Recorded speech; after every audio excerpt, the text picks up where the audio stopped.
Welcome to Searching the Supernatural. This episode will discuss the famed paranormal investigators and researchers Ed and Lorraine Warren. Ed Warren was a lay religious demonologist who worked with clerics from multiple faiths and denominations, but primarily the traditional Catholic faith and the mainstream Catholic faith, being that he and Lorraine were Catholic believers. One frequent cleric that Ed would work with due to access and the speed upon which he could access this cleric would be Bishop Robert McKenna, who was a traditional Catholic working out of Monroe, Connecticut. The Warrens had always been a focal point of criticism and controversy, something that the first Conjuring film actually covers with a discussion with a lecture in front of a group audience, and Lorraine jokes to the audience member that they are known as hoaxes. They did attract a lot of criticism and controversy throughout their career. Now, the Wikipedia article on the Warrens, it tries to be balanced. I find it interesting that they do not bring up the fact that with Ed Warren, he was in the Navy during World War II.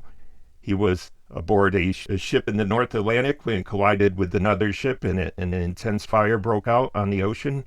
He and his fellow sailors were forced to abandon ship in the cold, icy waters, and they were surrounded by burning fuel. Many had died, and as Ed was adrift in the water, he saved a fellow crew member, a fellow shipmate that was also adrift, and he prayed for the intercession of the Virgin Mary at that point. And miraculously, an opening appeared in the flames, and a lifeboat was nearby. And the two were able to get to the lifeboat.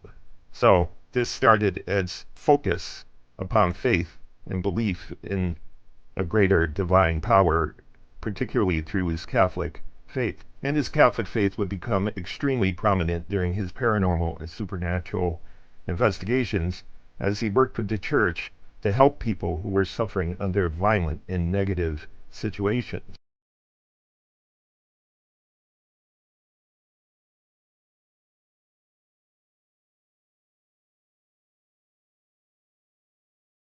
The notable cases of the Warrens and the unfair debunkings I believe that these cases receive. The first case being Amityville, of course.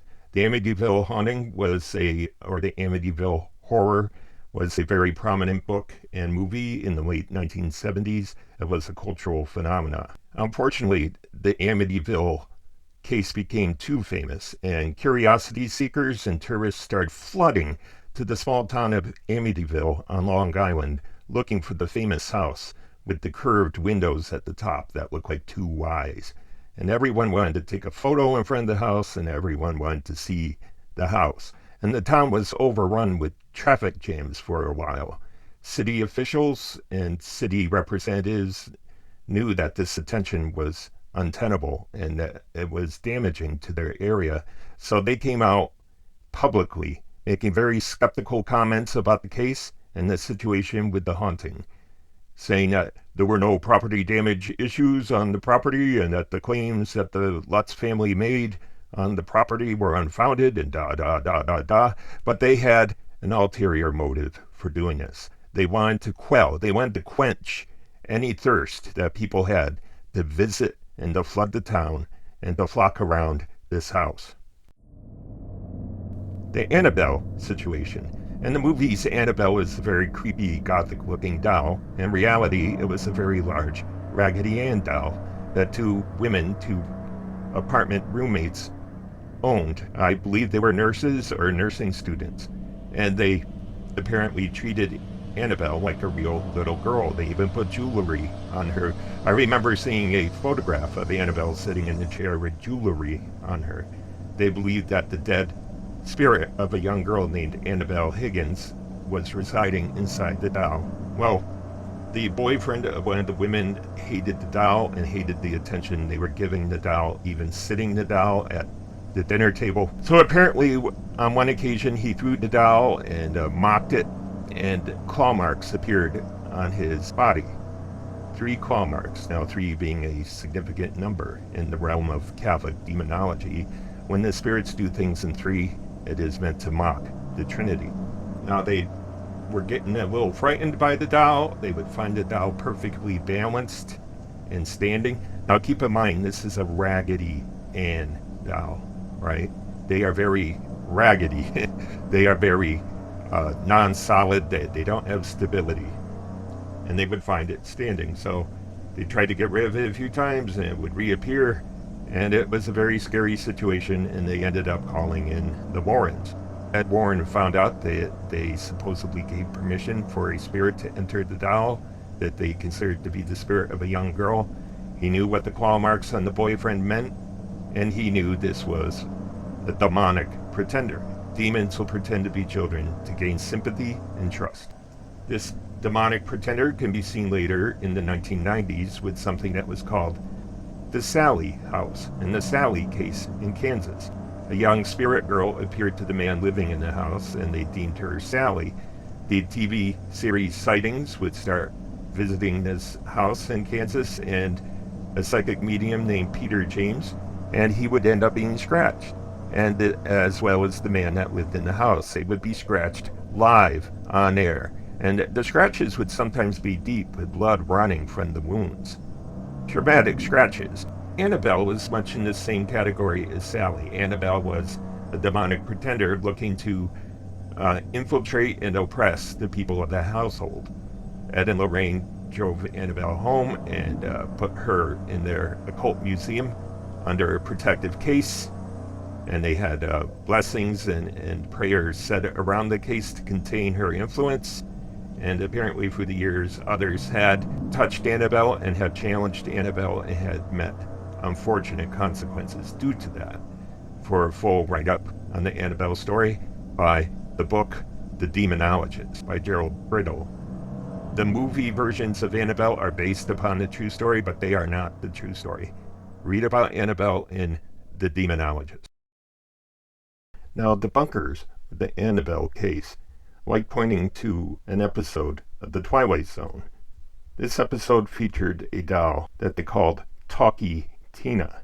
Talkie Tina was based on the old toy back from the 50s and 60s that they called Chatty Cathy. In the story, a woman named Annabelle is involved or married to a man, a new husband, played by Telly Savalas. And he's kind of brutish. He's rough around the edges. He's not very likable. And the young girl gets her Talkie Tina doll, and Telly Savalas soon has a problem with the doll. The doll will say comments to Telly Savalas when he triggers its dialogue like, "I don't like you," and even, "I'm going to kill you." And Telly Savalas tries to destroy the doll. He tries to throw the doll away. The doll keeps coming back. And at the end of the episode, he ends up tripping over the doll and falling down his stairs to his demise. Now, critics of the Warrens like to think they made up the Annabelle story because, number one, the mother in that Twilight Zone episode was named Annabelle, and number two, it involves a malicious, malevolent doll that they cannot get rid of. But there are several differences between the Annabelle story and that doll, and the fact that the doll was named Annabelle is not based on the Twilight Zone episode. It was supposedly the name that the nurses or the nursing students gave the doll. But let's go beyond that. Let's go beyond the fact that the nurses named the doll Annabelle. We have the fact that it's a Raggedy Ann doll. Ann could be a short version of Annabelle. Anna or Ann. So one doesn't need to go find to the Twilight Zone and find correlations and then declare this Annabelle story debunked, as one prominent YouTuber did, very arrogantly, I may add. Correlations can be made between things, but it doesn't mean there is a correlation. With the demon murder trial case in Bloomfield, Connecticut, a young possessed boy owned a green plastic dinosaur. Well, that green plastic dinosaur, which a voice that said beware to the family, ends up looking like the green plastic dinosaur in Toy Story.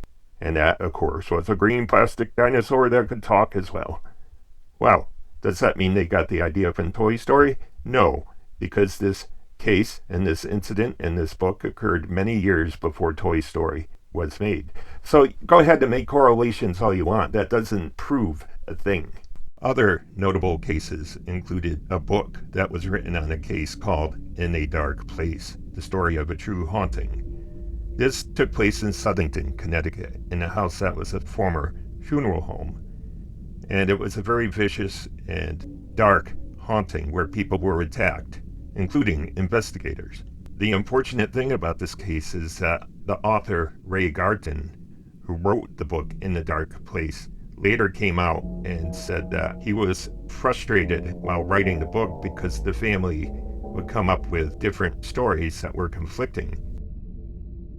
And he would come out years after publishing the book to make all sorts of claims against the Warrens and against the story. But people should keep in mind one thing. This supposed honest man that was concerned with ethics and truth-telling, he wrote the book and made money off a book with the subtitle, The Story of a True Haunting. He did that. He didn't drop the project and say, I'm not involved in this anymore. No, he made money off that book. So keep that in mind. Now, when it comes to people contradicting other witnesses, this isn't uncommon. This happens all the time.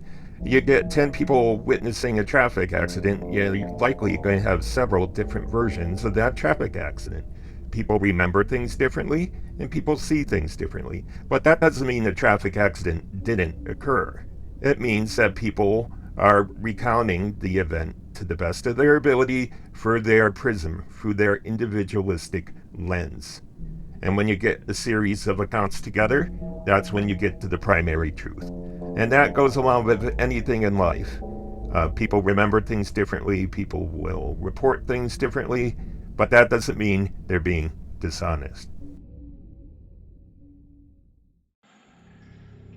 Then we have what I consider one of the most disturbing cases they had. And it dealt with a tomato farmer that lived in Massachusetts named Maurice Theriault, and as locals called him, Frenchy Tomato. Maurice was a good-natured man that had worked his farm and sold his produce. He wasn't very educated. He was forced to quit school at a very young age by his abusive father. And there is a video of Maurice Theriault undergoing an exorcism by Bishop Robert McKenna, and clips of this video can be seen on YouTube and on the internet. During the video, Maurice's pupils actually appeared to narrow. The pupils appeared narrow. Now, the film quality isn't the best. It's a little blurry. This is, way back in 1990. So I don't know if there's moisture or water in the eyes that could create the illusion of narrowed pupils. But his pupils narrow, and even more disturbing, the skin on his face appears to change. It adopts a rough texture and a dark texture. And there's a wound on his forehead that grows and opens and gets larger during the ritual. That's all very disturbing stuff. And this man that was forced to quit school at a very young age ends up speaking Latin to Bishop Robert McKenna, answering a question of his in Latin. When asked who the spirit was, he answered, the Defiant One, in Latin. During the ritual, he seems to go into a fugue state, a trance, where his eyes don't blink and he's unresponsive. And as the fugue continues for a prolonged period of time, his eyes roll back in his head as if he's having a seizure, and he goes limp and regains control. Now, the story of Maurice Theriault is very tragic. He would have periods of relief with the exorcism rituals, and then the phenomena would come back on him, and he was horribly oppressed, and he ended up killing himself. Very tragic story. So what do I have to say about Ed and Lorraine Warren? They are the real deal, and they investigated very real situations. They did not get wealthy off these investigations.